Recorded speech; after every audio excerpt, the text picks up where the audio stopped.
Hello, my name is Ahmed, and today I'm going to talk about 3D printers in space.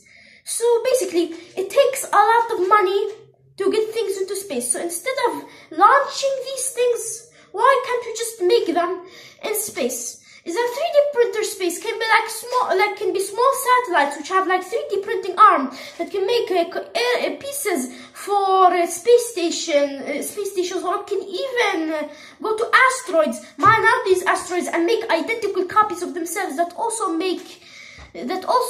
mine out asteroids and make more identical copies of themselves. But also, for example, if you want to make areas on like the moon or Mars, you cannot just simply ship the resources to Mars. You need to get the resources for Mars itself.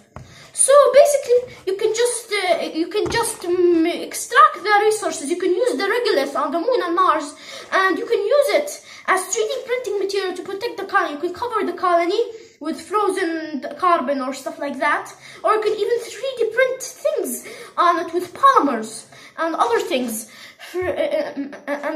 That can be used to protect it from radiation, make suitable pressurized habitats, and also this 3D printing idea has been for a long time.